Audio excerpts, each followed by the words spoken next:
నమస్కారం. సాహసం చేయరా డింబక,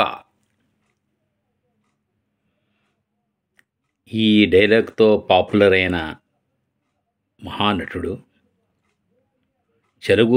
తెలుగు చలనచిత్ర సీమలో మంచి పాత్రలు పోషించి తాతా మనవడు సినిమాలో కానివ్వండి, మాయాబజార్లో కానివ్వండి, అలాగే మనకి ఏమిటిది జానపద పిక్చరు అయినటువంటి పాతాళ భైరవి కానివ్వండి, ఇటువంటి సినిమాల్లో పాతాళ భైరవి సినిమాలోనే ఆయన ఎక్కడ సాహసము చేయరా డింబక అంటాడు. ఎవరనుకుంటున్నారు? ఆయన అందరికీ మంచి దగ్గర అయినటువంటి మన యొక్క తెలుగు వారి యొక్క హృదయాల్లో సుస్థిర స్థానం పొందినటువంటి స్వర్గీయ ఎస్వి రంగారావు గారు. ఆయన మహానటుడు. ఆయన కృష్ణా జిల్లా నూజివీడులో జన్మించారు. ఎప్పుడంటే జూలై 3వ తారీఖు 1918 సంవత్సరంలో. వాళ్ళ నాన్నగారు ఏంటంటే ప్రభుత్వ ఉద్యోగి, ఎక్సైజ్ డిపార్ట్మెంట్లో పనిచేసేవారు. తాత డాక్టరు. కానీ ఈయన తన యొక్క ఈ సినిమాల మీద ఇంట్రెస్ట్తో ఆయన సినీ రంగంలోనే మొట్టమొదటి ఏంటంటే వరూధిని సినిమాల్లో ఆయన ఎంటర్ అవ్వటం జరిగింది. వరూధిని దాదాపు 160 సినిమాలు ఆయనలో యాక్ట్ చేయటం జరిగింది. అందులో 160 సినిమాల్లోనూ కూడా 100 సినిమాలు పైచీలకే తెలుగు. ఏంటంటే తమిళ సినిమాల్లో కూడా యాక్ట్ చేశారు ఆయన యాక్టరు, తర్వాత నిర్మాత, ప్రొడ్యూసరు, తర్వాత ఏంటంటే ఆయన డైరెక్టర్ కూడా. కొన్ని సినిమాలు చేశారు ఆయన. అంటే ఆయన ఘటోత్కచుడు అనగానే మనకి గుర్తొచ్చేది ఎవరే అంటే ఎస్వి రంగారావు గారు. అంచేత ఎస్వి రంగారావు గారి గురించి మనకి రాజమండ్రిలో ధవళేశ్వరంలో కూడా ఆయన యొక్క విగ్రహాన్ని పెట్టడం జరిగింది.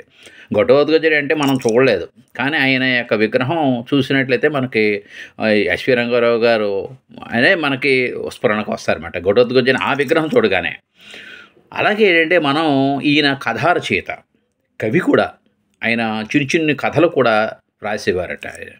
అలాగే ఏంటంటే మనకి నర్తనశాలలో కానివ్వండి, తాతా మనవడు సినిమాల్లో కానివ్వండి, అలాగే బాంధవ్యాల సినిమాల్లో కానివ్వండి, ఆయన యొక్క నటన అపూర్వం. అందుకోసం ఆయన రాష్ట్రపతి అవార్డు కూడా పొందడం అనేది జరిగింది. తర్వాత ఏంటంటే ఆయనకి ఆంధ్రప్రదేశ్ గవర్నమెంట్ ఏం చేశాయంటే ఎస్వి రంగారావు గారి మీద గౌరవంతో ఆయన పేరుని ఎస్వి రంగారావు అవార్డు ఒకటి ప్రకటించడం అనేది జరిగిందన్నమాట. ఇది తర్వాత ఏంటంటే ఆయన యొక్క తక్కువ వయసు, పెద్ద ఎక్కువ వయసులో ఏం కాదు, 54 సంవత్సరాల వయసులోనే జూలై నెలలోనే 1974 సంవత్సరంలోనే ఆయన కాలం చేయడం జరిగింది. జూలై 14వ తారీఖునే ఆయన కాలధర్మం చెందడం జరిగిందన్నమాట. అంటే ఇవన్నీ కూడా ఏంటంటే ఆయన సినిమా పరిశ్రమలో ఆయన నటనకి నీరాజనాలకు గుర్తింపుగా ఏంటంటే నంది అవార్డు కూడా ఆయన గెలుచుకోవడం జరిగింది. ఇదే కాకు 2013 సంవత్సరంలో పోస్టల్ స్టాంప్ కూడా విడుదల చేశారన్నమాట. ఆయన యొక్క గౌరవ సూచకంగా భారత ప్రభుత్వం తంతి తపాలా శాఖ వారు పోస్టల్ స్టాంప్ని చేయడం జరిగింది. అంటే మన ఈ యూట్యూబ్ వీడియోల్లో మనసుకు నచ్చిన వాళ్ళు, మన గురించి మనకి కాస్త 10 మందికి తెలియాలి ఈ మహోన్నత వ్యక్తి అని అనుకున్న వాళ్ళ గురించి కూడా నేను అప్పుడప్పుడు ఇవి కూడా చేస్తుంటాను యూట్యూబ్లో. ఇంకేంటే లెజెండర్ వాళ్ళంతా కూడా ఏంటంటే లెజెండర్స్ అన్నమాట. ఈ తెలుగు చలనచిత్ర సీమలో ఒక్కసారి ఆ పాత్రలో లీనమైపోయి ఆ పాత్రలకి దానికి వాళ్ళ సమ్మోహితులను ప్రజలను ఆ యొక్క ప్రేక్షకుల్ని హృదయంగా ప్రేక్షకుల హృదయాల్లో చిరస్థానం పొందినటువంటి స్వర్గీయ ఎస్వి రంగారావు గారి యొక్క జయంతి కాబట్టి వారిని గురించి మనం ఒక్కసారి వారికి శ్రద్ధాంజలి ఘటించడం అంటే వారి యొక్క కాంట్రిబ్యూషన్స్, వాళ్ళ యొక్క చలనచిత్ర రంగంలో వారి యొక్క నటన గురించి ఒక్కసారి మనం గుర్తు చేసుకున్నట్లయితే అదే వాళ్ళకి అర్పించే నిజమైనటువంటి పుష్పాంజలి. ఇది ఆయన అంతర్జాతీయ ఖ్యాతి కూడా పొందారు ఆయన. అదే కాదు, ఆయన ఇంటి పేరు ఏంటి తెలుసా? ఆయన పూర్తి పేరు ఎస్విఆర్ అంటారు కాదు, చాలా ఆయన పేరు చెప్పంటారా? సామర్ల వెంకట రంగారావు ఆయన పేరు. ఆయన నూజివీడులో జన్మస్థలం అయింది.